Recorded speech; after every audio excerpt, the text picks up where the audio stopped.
රටටම නැළුවයි. නැට්ටෙමත් නෑ. දෙක තුන වදිද්දි මම පෙරගෙන පැන ගත්තා. ඔය දැන් හොඳටම පුරුදු වැඩේනේ. මොන වැඩේ? එක තුන වදිද්දි පයවල දුවන වැඩේ. අය මගෙන් කුණුහක් බහ ගන්න නැතුව ඉන්නෝ කරු මාමේ. මිනිහෙකුට කොලොප්පම් කරනකොට අඩු ගානේ මේ මිනිහාගේ වයස ගැන හරි හිතලා බලපන්.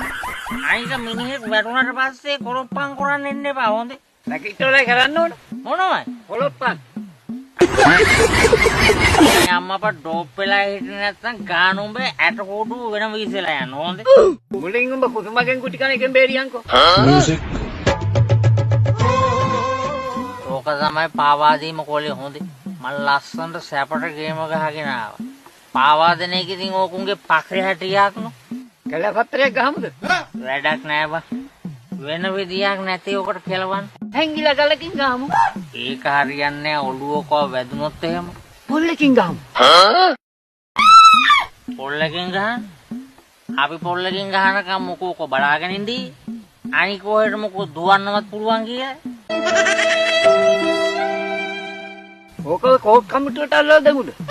මේ වගේ වැඩක් කරන්න තියෙනවා නම් මරු හැබැයි හොඳේ.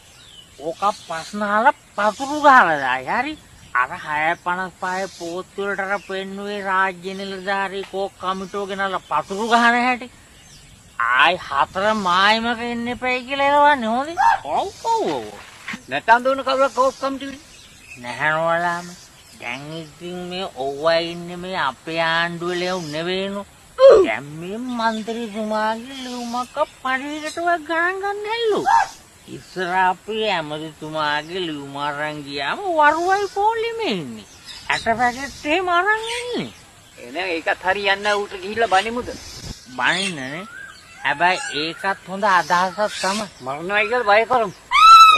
ඕක කමිටුවට ගිහිල්ලා පැමිණිලි කරයි දන්නේ නැහැ හොඳ. එහෙම වුණා පින්තේන් දෙමු කියන්න එපයි කියලා.